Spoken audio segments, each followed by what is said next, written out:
Okay, we're back here. We are supposed to have Chairman Powell now. Look at this market, the craziness of this market.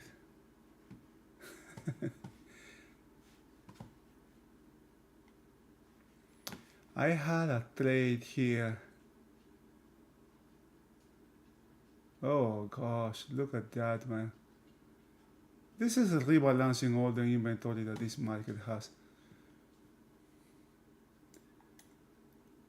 Starting from the 200. You know, this break starting from the 200 has this. It wasn't good.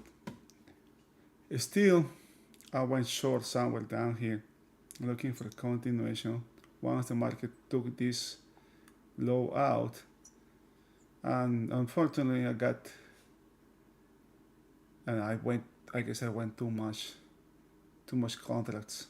I should have gone only one. I get four here. I didn't close when the market re-entered this range here. Let's see what Chairman Powell is. Should be here somewhere.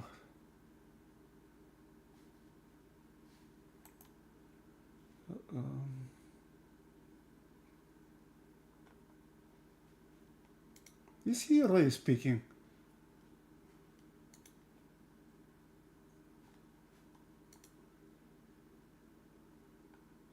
I don't have anything yet, but this market is going crazy, man.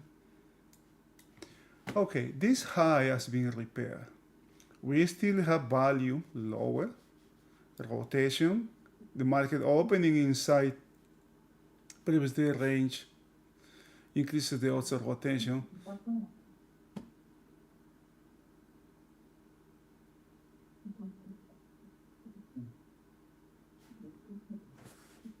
Hold on.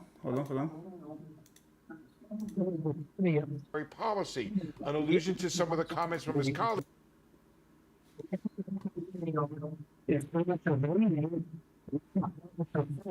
I mean, I don't know where he is here.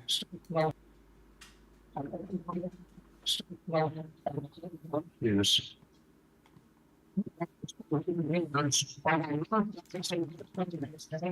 I can't find it in YouTube. But the market obviously is reacting to his comments. No, this reaction is based on news, okay?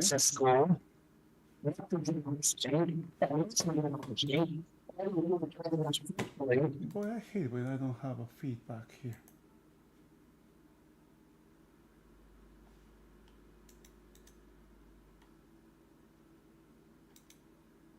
In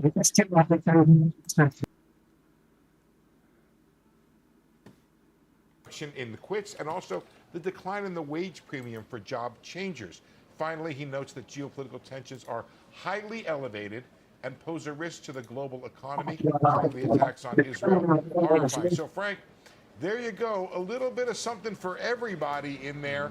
I think ultimately the way what you walk away with is this idea of the committee is going to proceed carefully here, and it is going to take into account all of the data that's coming in, and there is no decision yet on what the next move is from the Fed. You know, Steve, I know you're saying that's what you walk away with, but give us a sense. You've read the prepared remarks. In your mind, does it lean more? All right. No. Oh, I say, when I got my short here, very, very low here, when the market took this low out, I was expecting continuation. We see the market getting inside this range. When the market started to struggle here, I was stopped out here. When the market re-entered this. And then I went short again with micros this time, which allowed me some movement here. But the market was just struggling here. It was just struggling too much. And then you have you see taper here. This thing was crazy here. I closed when before this happened because the market was just struggling here. you know, as soon as I get some, I get green, I just, you know, went ahead and set my stops here, and which, of course, the market took it that right away, and base it on this piece of information here, V coming exactly from the 200 moving hours. Now all this inventory is out now. All this inventory is out. Again, we have a huge rally here. Value is lower. When you have value lower, what do you have? The trades to the downside, right? Nothing more. Don't let the price fool you here. And this period here has took previous period low out, has took previous period low high, you know, has repaired this high, has made a new high, and now check this out. Where this high is, a half back. This is not a good high. We were talking in the morning also, we have this weak level here and this weak level as well from yesterday.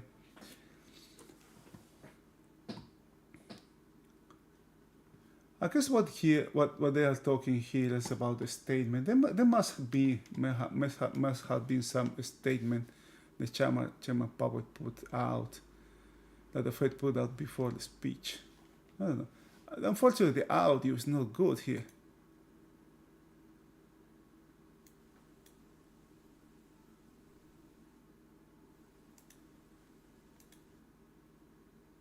But it's not even working that well.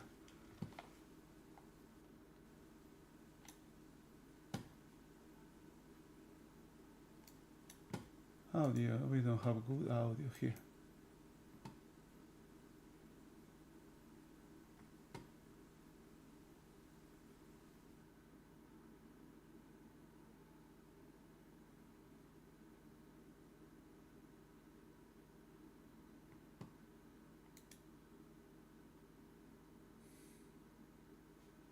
Oh, I have here. What's up? Huh. It is actually in the Fed website. This is live as well. YouTube, continue. Live.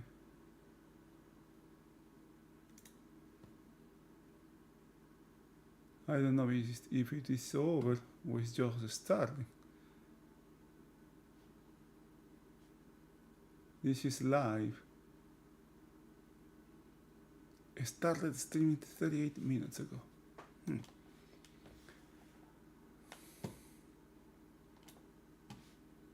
Now this is a killer.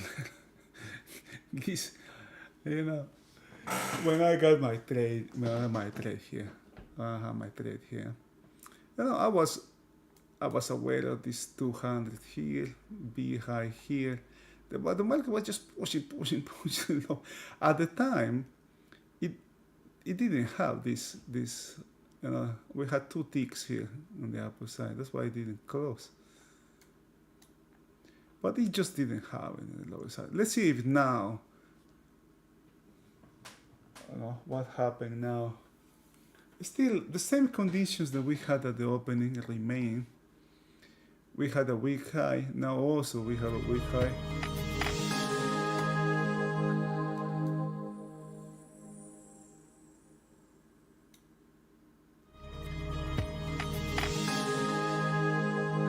What the heck is going on? Where's that noise coming from? Where that sound is coming from? What the heck? Oh.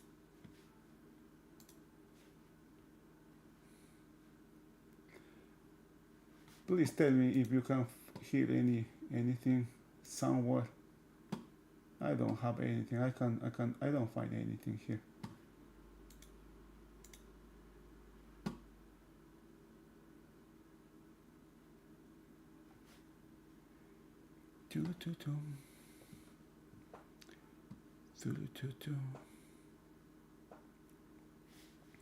My trades here, I use a prop. account to do this trade because the risk was just too high.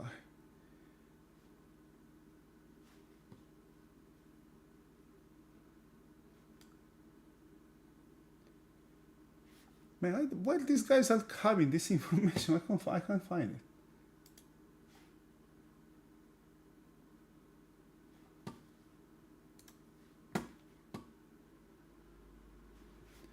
All I can have is this. No? This is the website from the Federal Reserve. Oh, I should subscribe here. Why I didn't subscribe?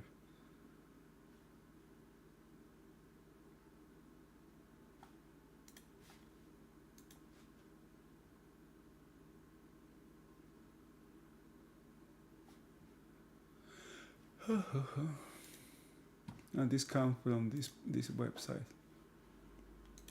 from Federal Reserve, the Fed website. It's supposed to be live here. It seems like Chairman Powell has not spoken yet. Has not spoken yet. I don't know, but there's a lot of movement here.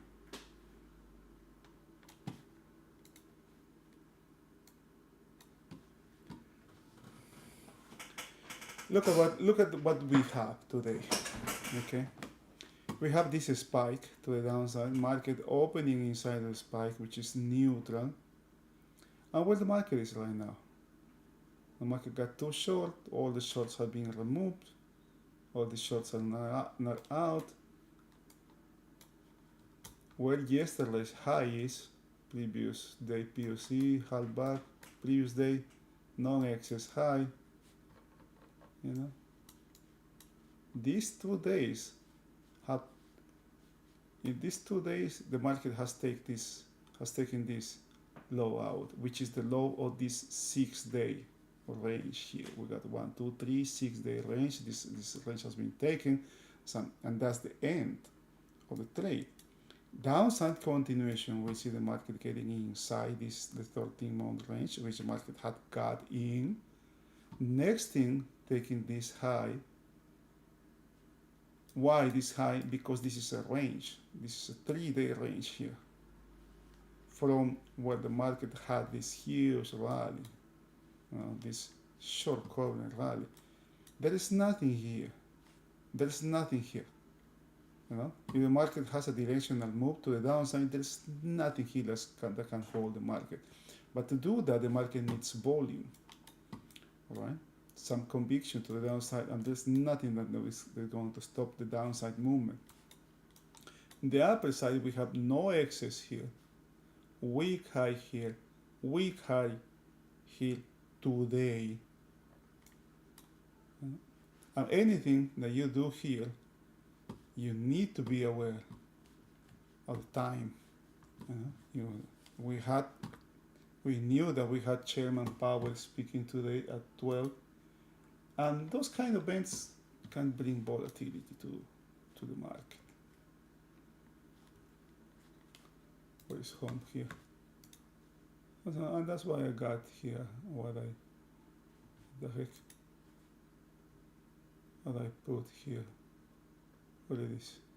Oh, Chairman Powell speaks today. I know.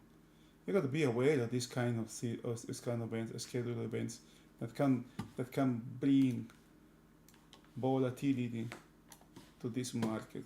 No, having a position here before this time, either being short or being long, is very, very, very risky. I wouldn't get in here unless I am hedged. Right? Unless I have a hedge, I have a position that's already hedged. But otherwise, no.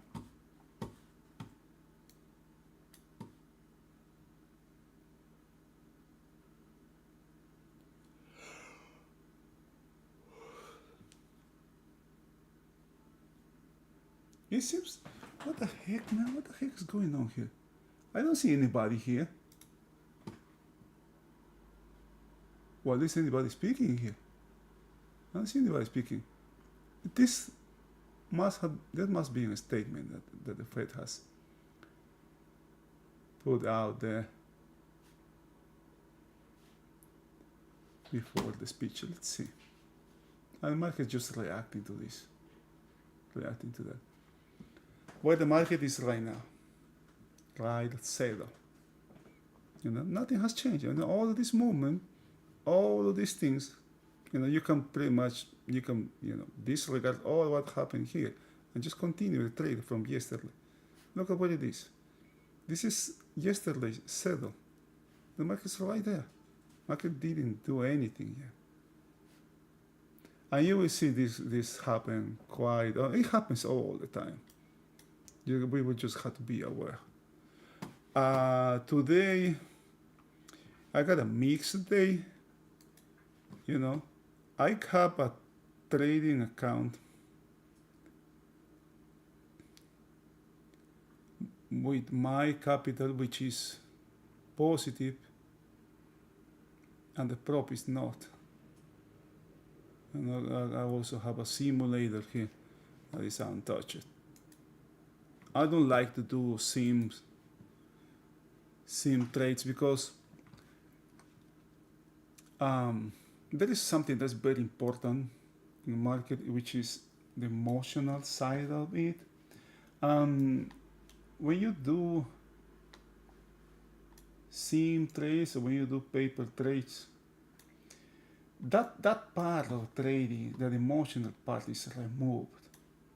But it's artificial. The ideal thing is, to not to have emotions when you trade. When you trade. But one thing is having removed by something artificial, which is a simulator, and another thing is, you controlling that. Okay, Chairman Powell is live now. Let's check it out. Come on, what is this? I lost it. I missed it. What the heck?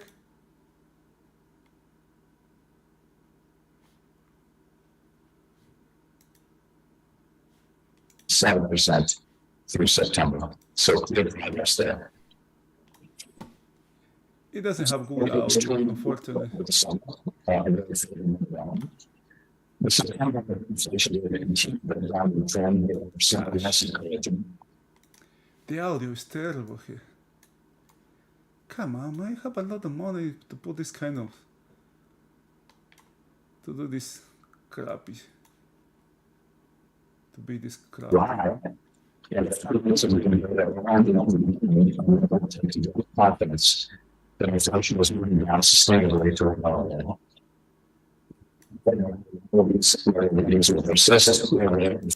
No, that audio is worthless. Let's just check it here.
Few months ago, the good data are only the beginning.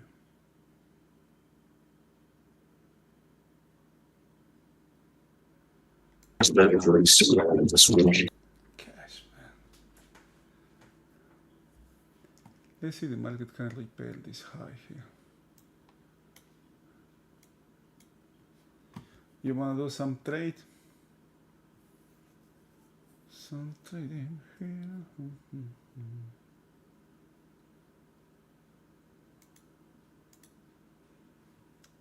I wouldn't do anything here right now.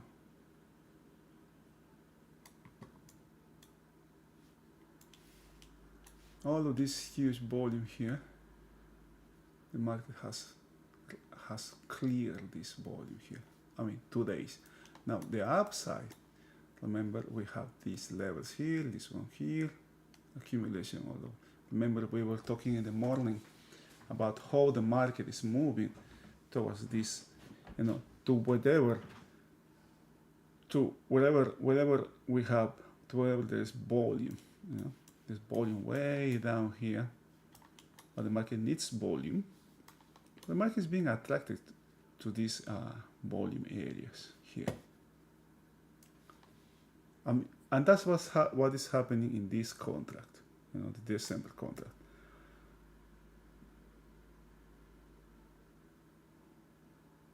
Very mechanical trading continues.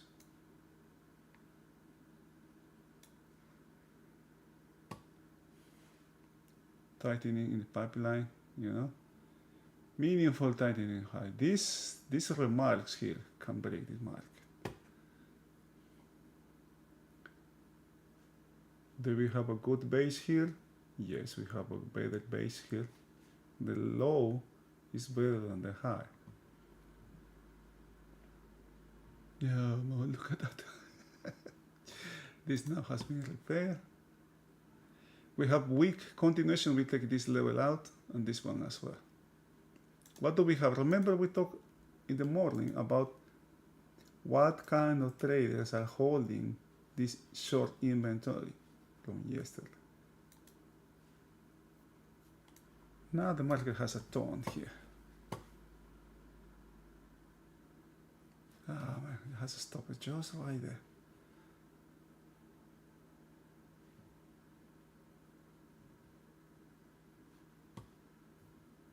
"22 minutes. This is very long. Inventory is getting long really fast here.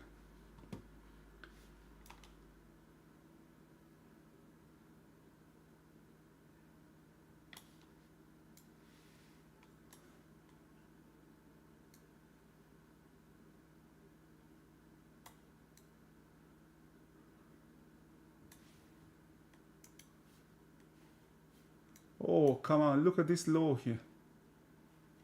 Exactly the pullback we have here. It's kind of too far back to be of relevance, but still. Now this is what I am watching here now. This one is out. This note here is out. This one, the market is selling from this. I want to see if this continuation will take this volume out. There's more here and more here. This whole area has high volume, and this is higher inside the bigger one. Man, trading is not easy, brother.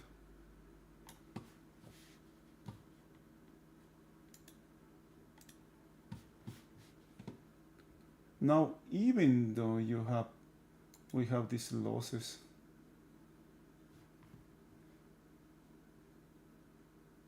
it can,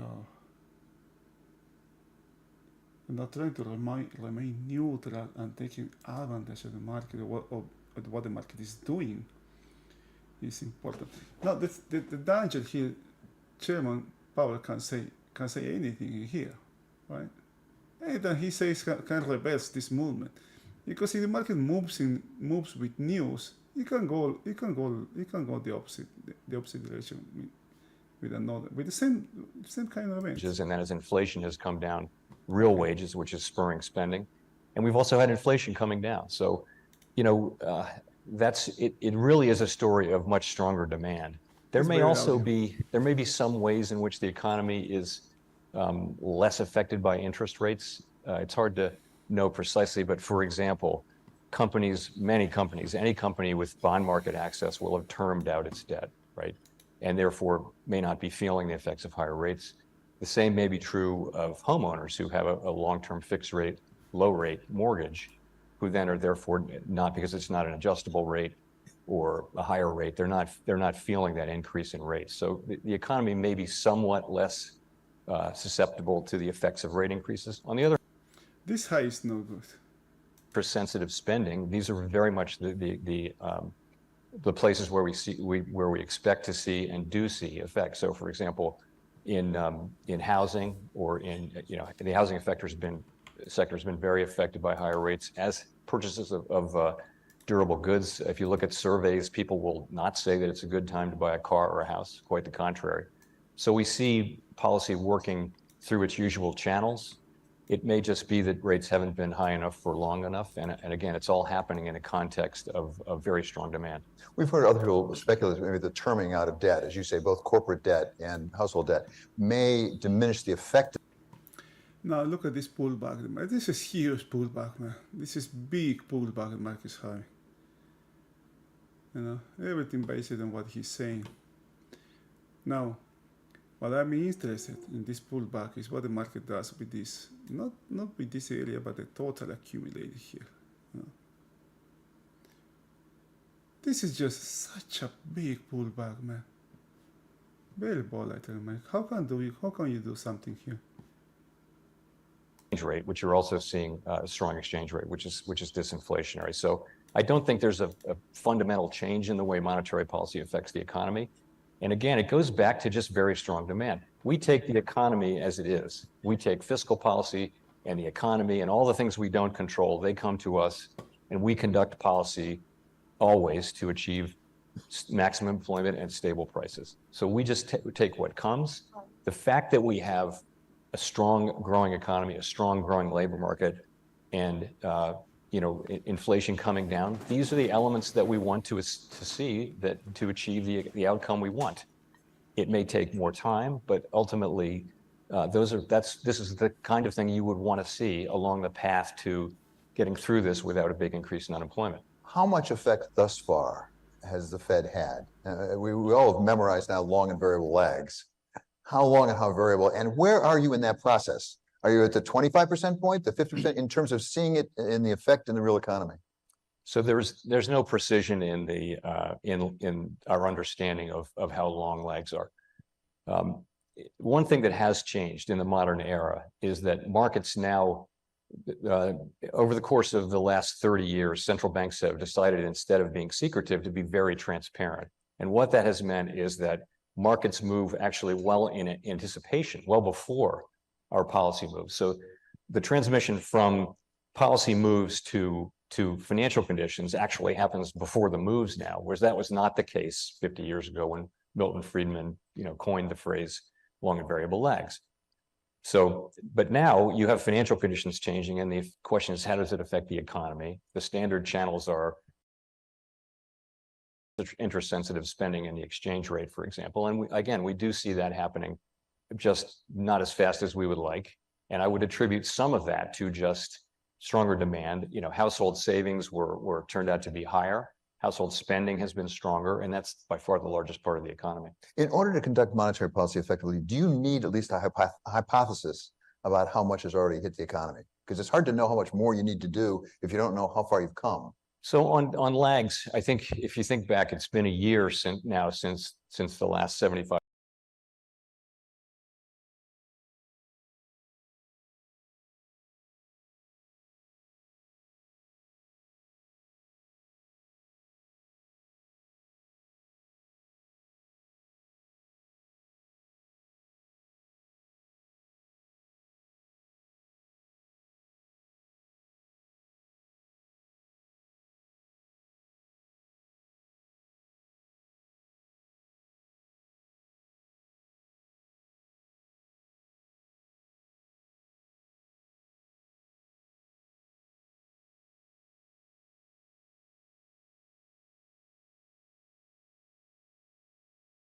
We went very quickly in 2022 to catch up to where we needed to be, and now we're moving carefully with these decisions. So when you spoke back in August of 2020 and sort of laid out the revisions to the framework, as it were, you said that in terms of anticipated growth, the sort of consensus had gone from something like 2.5 to 1.8%, I think were the numbers you laid out in that. Where are you now? Where's the Fed? Where are you? And what you think basically the long run growth is? I was saying that the market has removed this inventory, this high volume. The market has traded through this. I want to see now that this period starts, if this keeps going higher here or goes lower. If it goes lower here, we will have all these loans here being forced to liquidate, which can actually extend to the downside. What I don't like from this low is the way how there is no taper down here. Yeah, there's just no taper here.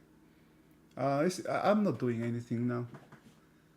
It's just too volatile. He can say anything, you know. He can say anything, and the market can just boom go in one direction or the other. For having a growing economy with high rates over a long period of time? I mean, as you look back, I mean, is it like the late 90s, for example? What analogies do you draw as you try to determine what this might be doing to the economy over the longer term? So that's really a question about what The pullback we had here is just too big, man. Too big a pullback here for this moment to be of relevance. Remember also when the market closes this distribution here, it didn't build value. It rests validity or relevance to the downside movement. I would love to see, or I would like it better to see value building down here, right? And keeping this distribution. When the market closes these distributions, you know, it's a sign also that there is nothing serious here. To the downside in this case. I'm not saying it cannot go lower. Okay? I'm not saying that. But just let's keep watching how this market reacts to Chairman Powell. And now this spike here took this is just too much, man. There's too much for this spike to be relevant now. This is history now. Like, are we going back to that? I really don't know. I wouldn't want to speculate. I mean, my guess is it'll be somewhere in the middle, but I don't know. I mean, I think we can say this now. The effective lower bound is not an issue. You know, we were very concerned about that right now. Look where the selling is coming from, settle. Where the selling is coming from here. You know, this weak level from yesterday. Coming out of the pandemic, as we reopened with fiscal stimulus and monetary stimulus, we have very strong demand in the United States. Come on, look at this, man. Look at these big blocks here. Wow, we have a resilient economy in our hands. And this, that headlight there, I mean that highlight, not this one, the one previous, you know, that gives the Fed room to more increases, rate increases. I didn't check the bond market. What bond market? Is the bond market going crazy? No, we have balance. Inside bar in the 10-year. Well.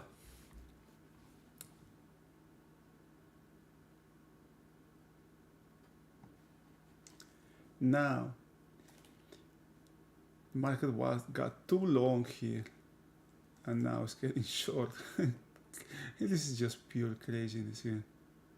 Very short now. Right away. Value remains lower. POC lower as well. POC hasn't moved. POC didn't move. The same problem that I had here when I short this market, if I do something here to the side, I may have the same problem again. Because of this high and this high here. And I would be shorting the market below fair prices here.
Now look at that. As soon as I say I wasn't going to go short,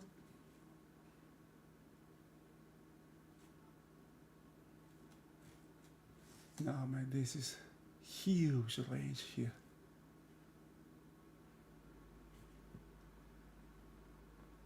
Now this market is re-entering this range. In May, may re-enter the 3-day range here. Man, but come on, Chairman Powell. What are you doing here?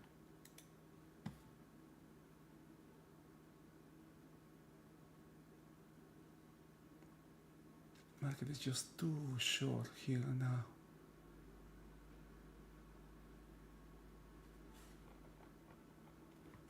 All of the longs here, now being forced to liquidate. Yeah? Now this area remains here. This is more relevant here. This is history now.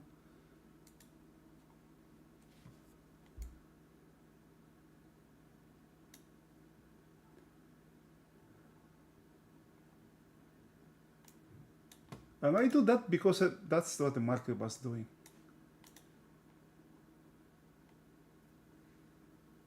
Since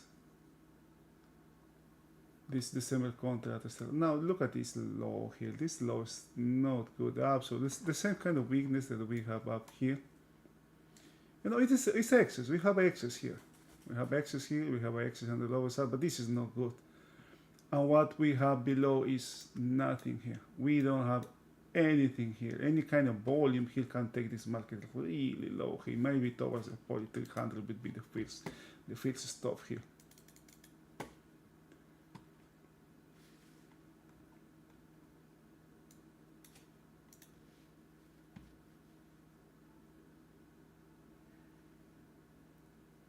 No way, really.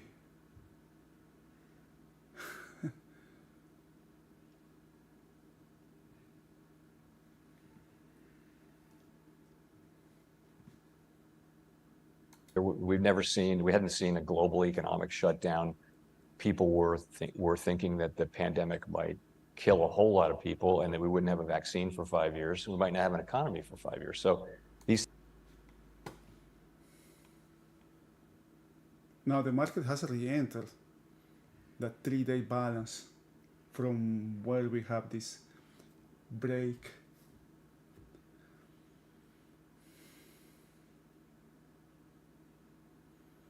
Let's see if it has acceptance here. Oh boy, look at this.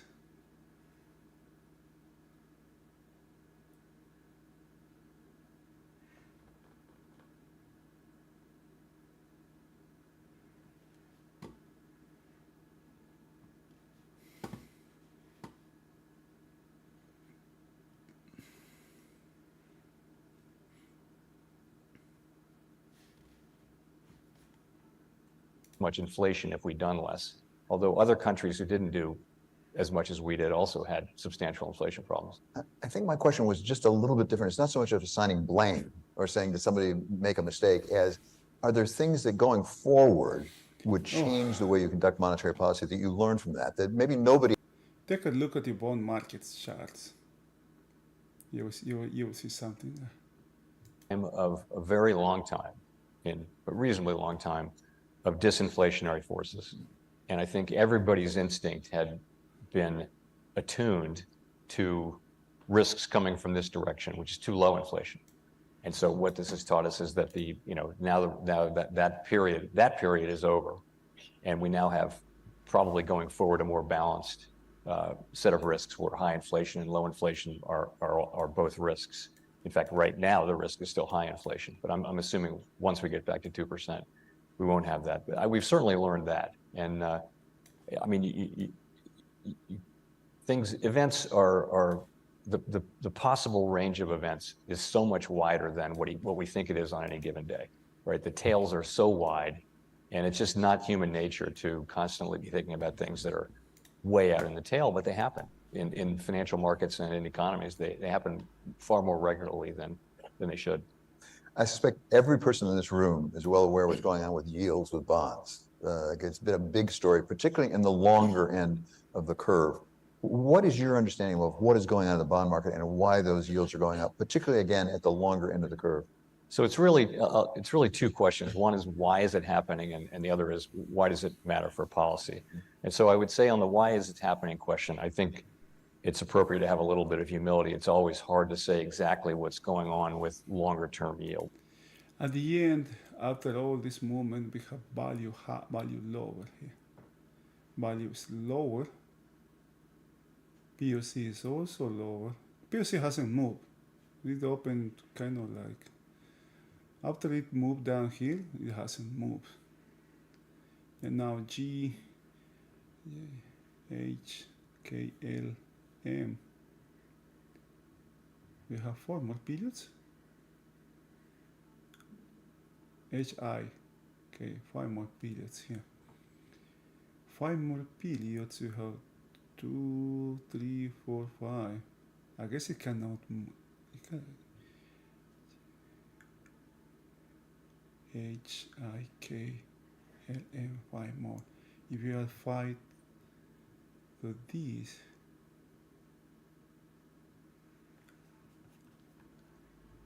I know 6 more. That's 7. 3, 6. POC can still be moved lower here. We may have another range here, if there's a range down here that can be 7 period wide. So POC can move higher. It will depend on the next period trading in this area. If it trades in this area below D here, it can build up and move value. And move POC low. Otherwise, POC will remain high. It's lower relative to yesterday. Now, volume. Let's check what's happening with volume here. Higher, lower, lower, lower. Now we have increase in this period, in the previous period. Here, to nobody surprised, there's high volume here. There's loans being forced to, shorts being forced to cover, and loans being forced to liquidate. There's a lot of volume here.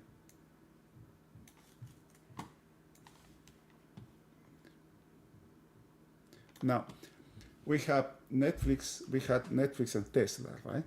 One doing the opposite thing than the other. Down the next thing the market, the traders would expect is the next thing we have something like this. It can be Google and Nvidia or Apple and what's the other one? Facebook. The market may expect the same thing, right? One upside movement followed by another downside. Or expect more, but it's just, trading markets are irrational. But as Nassim Taleb said, it's predictable irrational. Traders get used to something really fast. Now we have accumulation of volume here. We have some 10Ks here. If this, does this look like a buying here? Relative to the whole period here. Volume here, volume down here. This is the day, not the period. And the intraday have volume here. I want to see the market comes back down to through this area. It's very low. This is just one line here. One level. Oh, the 43.18. No way. Oh no, the 44.18 is the level we were checking in the morning. Not the 44.18. Not the 43.18.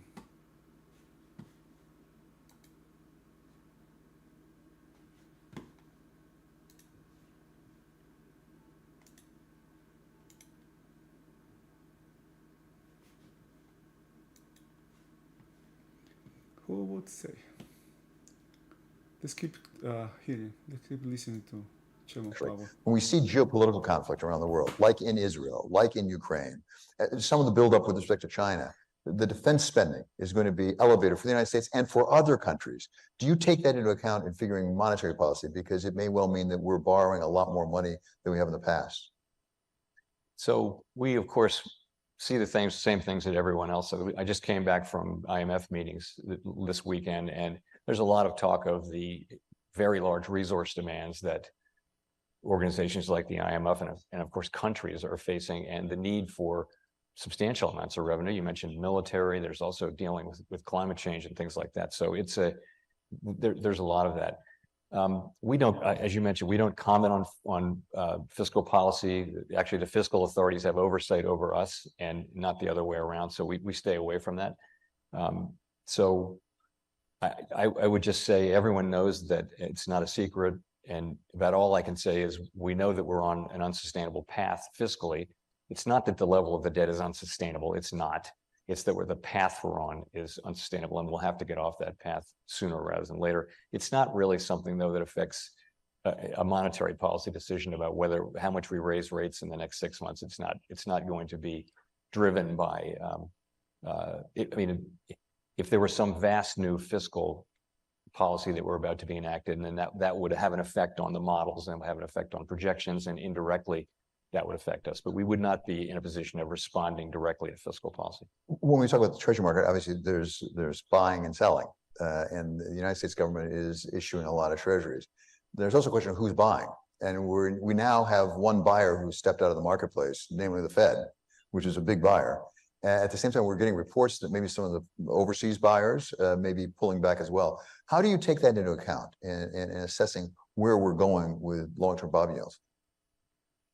So actually, I think buying by overseas entities has actually been pretty robust this year. So there have been some small changes, but I think by and large, they've been buying robustly.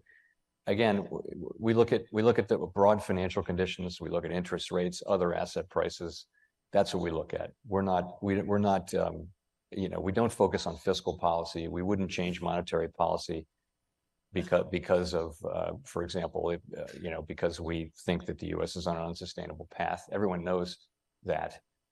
We're just going to do monetary policy to achieve maximum employment and stable prices. And that's how we think about it.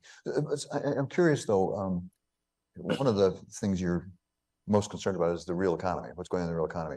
You distinguish yourself from some of your predecessors in that you have a significant exposure to the private sector, not just the public sector, academics. As you talk to CEOs, people in business, what are you hearing about the cost of capital? Because these bond prices are really affecting cost of capital for the first time in a while. There was a long time the cost of capital felt like it was almost zero. And business changes an awful lot when the price of money goes up. I talked to several people this week who run companies, and they each said that the economy remains strong and that they don't see the consumer. You see, there's some areas where spending is softening, but overall, I mean, look at the retail sales number. The consumer is strong. Volume is not going up very much, but companies are profitable.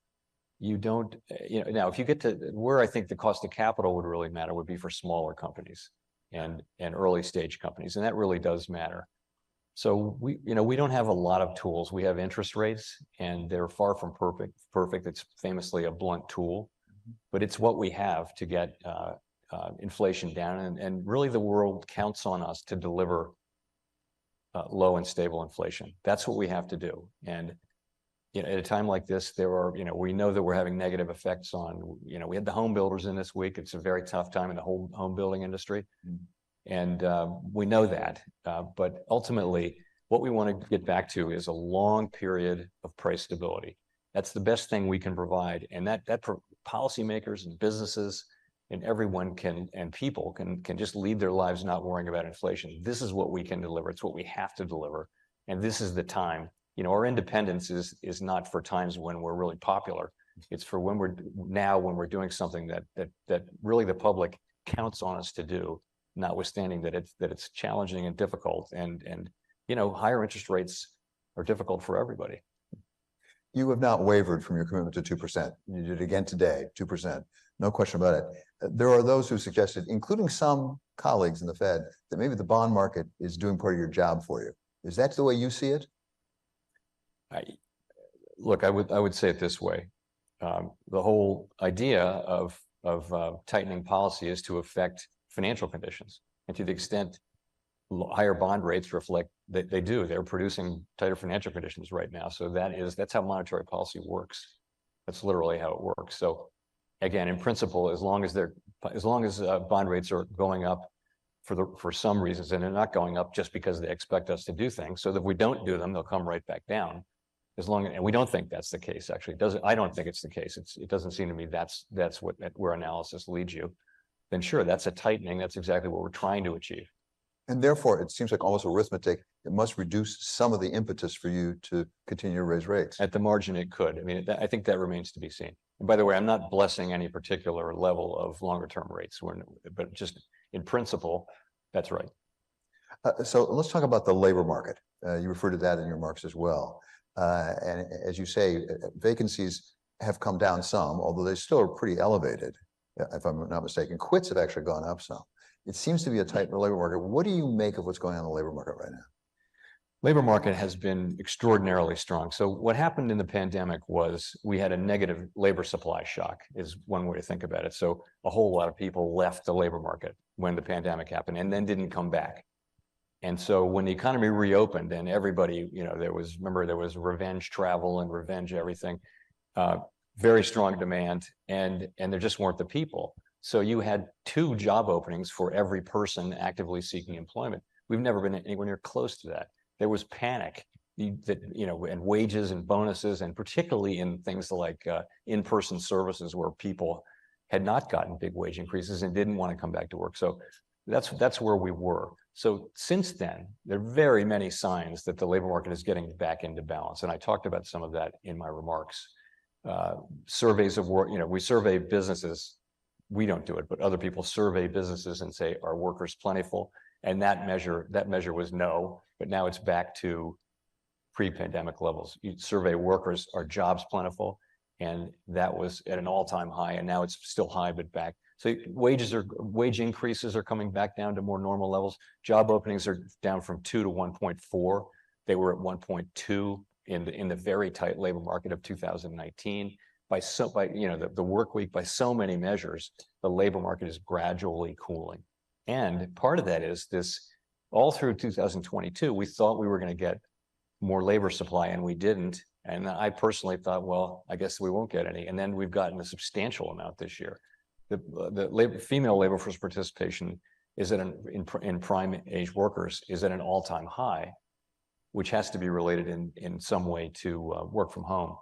But labor force participation increased, immigration increased, and now you see that in the overall cooling of the labor market. So even though job creation is still very high, there are the workers to fill those jobs. And again, businesses will tell you that it's very different. It's still a very tight labor market, but it's loosening.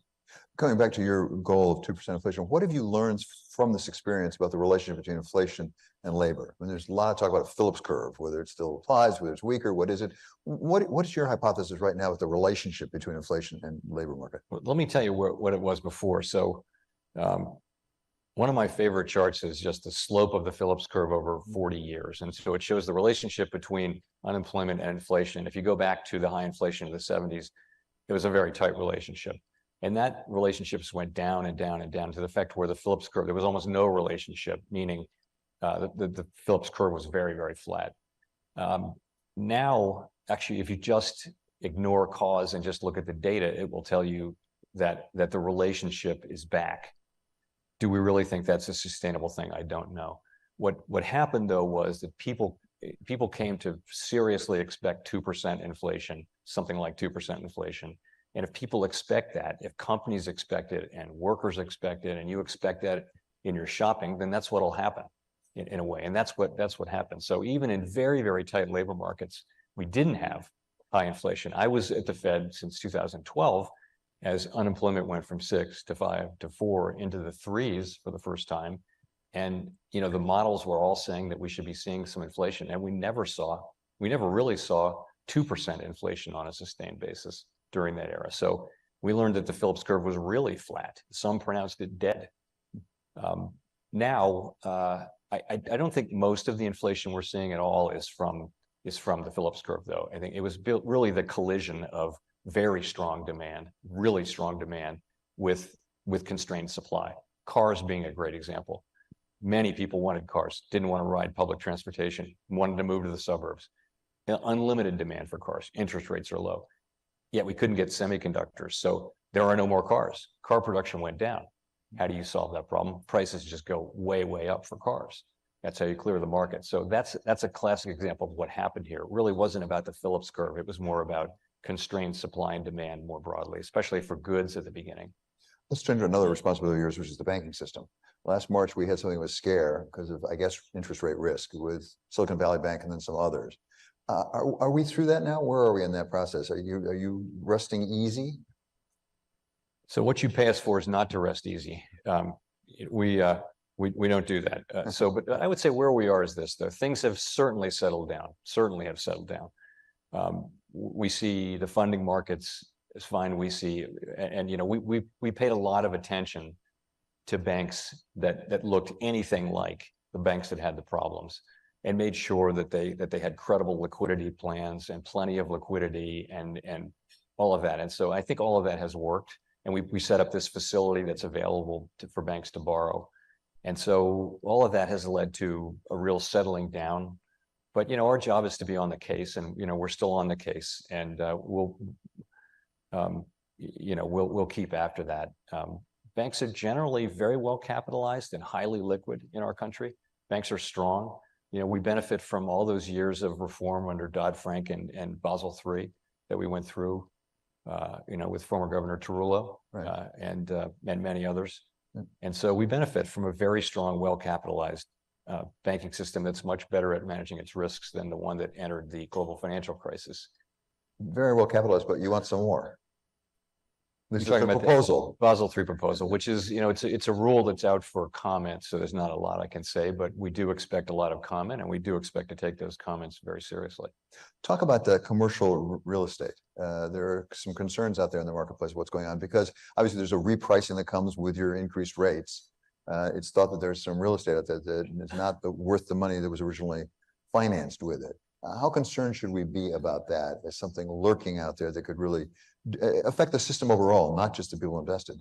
So there's work from home, and that's affecting downtown real estate in a lot of big cities, and higher rates as well, as you point out.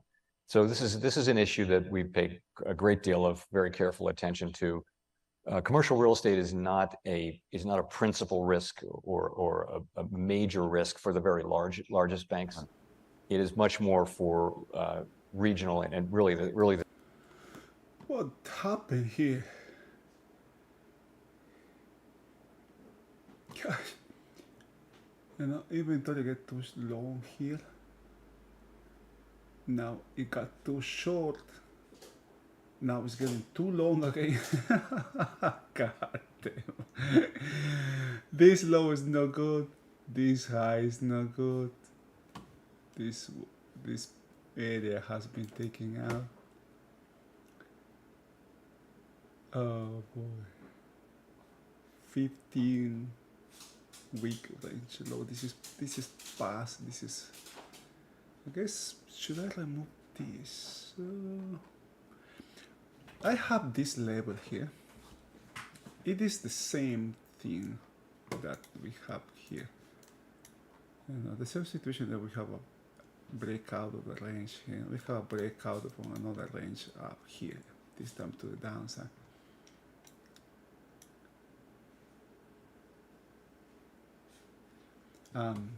That's why I have this thing here. It coincides. I guess it's too much information here.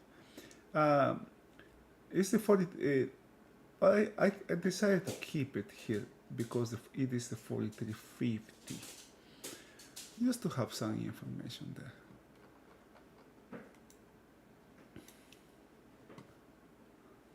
I'm just listening what Chairman Powell is saying. This high is absolutely no. We have excess on the upper side, we have excess on the lower side. Both sides are weak.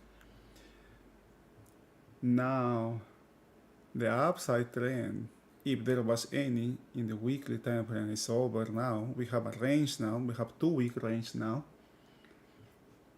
The low of the range is the same. I mean, there's no excess on the lower side of the range. There's no excess on the upper side of the range. This is something quite interesting here. We have this. This is this 15 week day range low. Huh. I guess it's oh yeah, this is the whole thing. The whole thing here is that. Above here, way up here, I got this 2-week balance. It's too far. It has been traded. There was a trade here. In the weekly, the daily has something similar, but this time it's three day range here. There's a lot of trade around the 200, back and forth around the 200. The market is right there at the 200. I guess this Chairman Powell. Yeah, the speech is over. Let's see what the market does now. Okay, this would be more interesting here. Now, we have huge volume in this period. This is the period that has the highest volume of all of them. Is there a direction here? Is there any directional movement?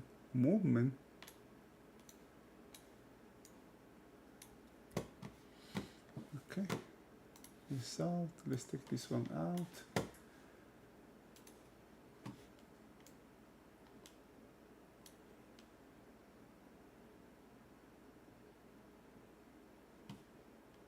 From Fed Chair Powell speaking at the Economic Club of New York for about the past hour or so. We saw yields initially moving lower from their 16-year highs and then reversing higher again. Former Dallas Fed President Robert Kaplan is here with me. He says the bond market has stepped into the driver's seat and Powell himself ain't in charge anymore. We'll get his reactions to these remarks in just a moment. First, let's tell you what the market setup is at the moment this afternoon.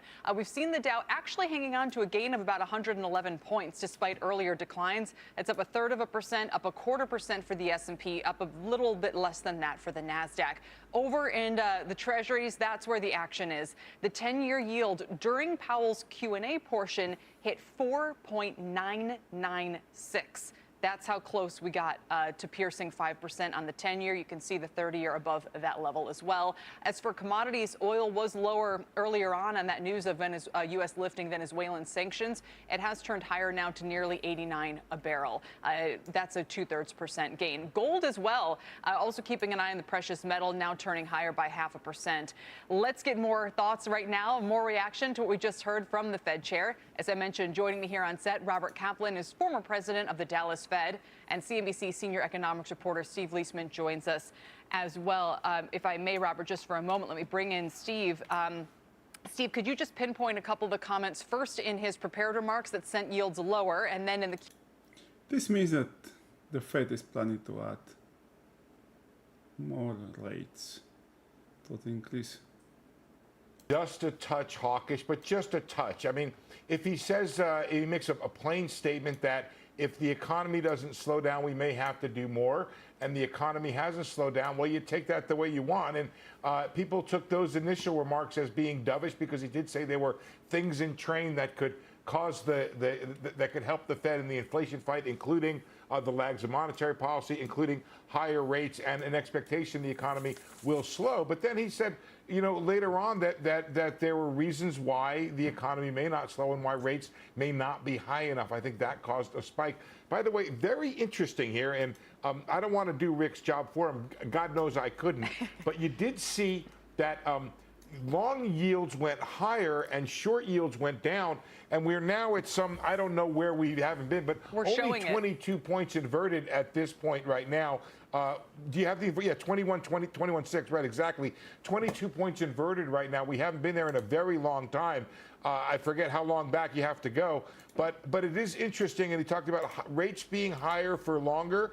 Well, that raised it, but the short rate also came down, as did, by the way, Kelly, the probabilities of rate hikes. It's the best we can do in terms of the market's bet, in terms of where rates are going, but just under a 4% probability of a November hike. You're now down around. I just took a short here when the market re-entered this range. It's just above the 200. No, tight stop here, tight stop. My stop is just this. You know, I have been just stop up. There's a lot of trade around the 200 here.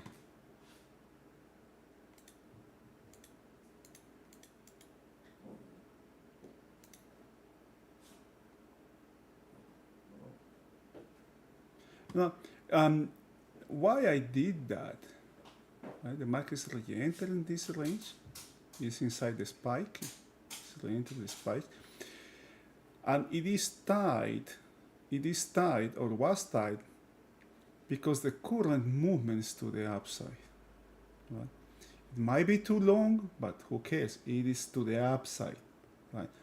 And I decided to take a short here because value is lower. I was expecting some movement towards this low here, or maybe retracing, but it seems it's just 6 minutes into the first period. I mean, into the period, not into the first period, into the period. And yeah, the market could be targeting this high, or even this one up here. But I'm not willing to do anything. It's just too. Man, this is too long now. Too long. And what I tend to do in situations like this, I know that this means nothing, but this is what the market is reading, right? So debt to GDP is now over 100%.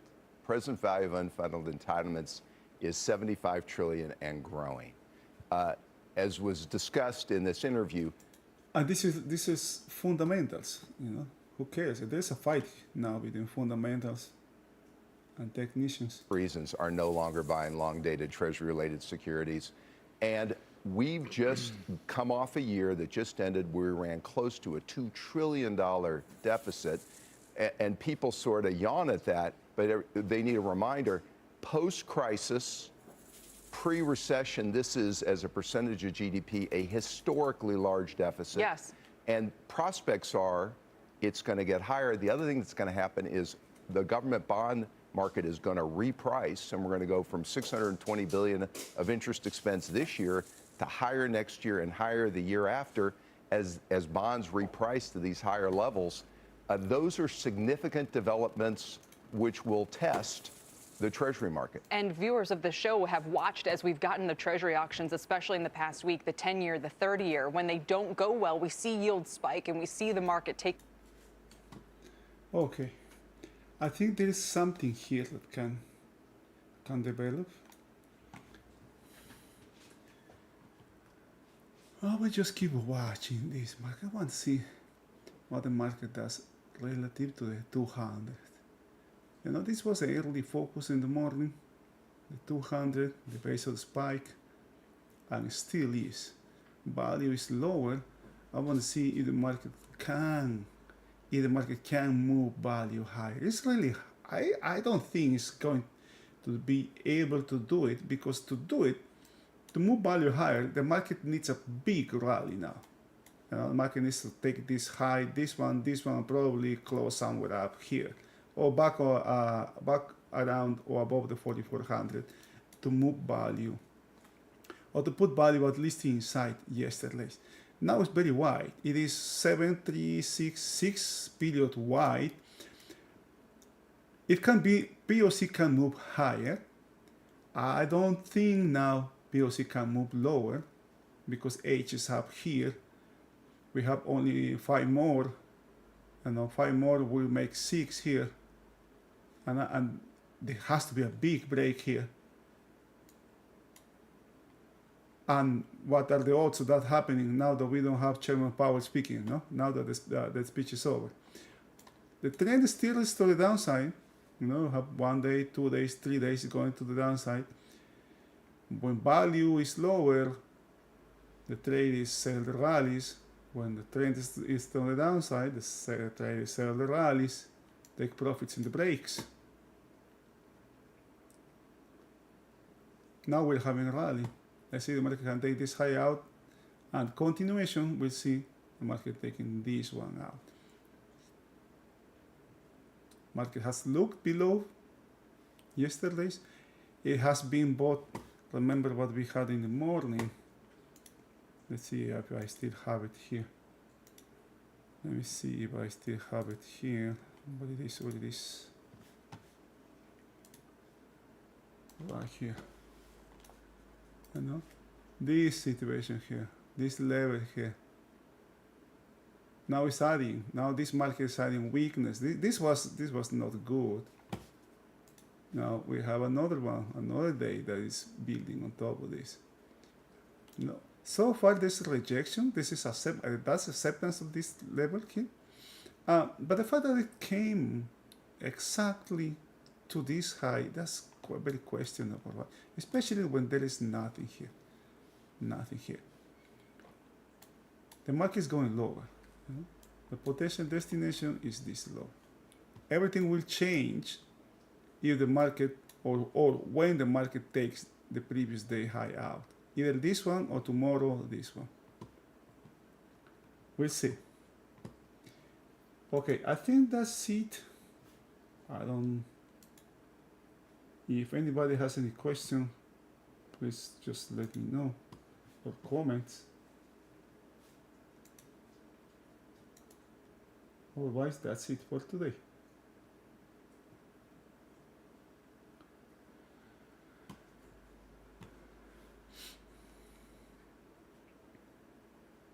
Okay, guys.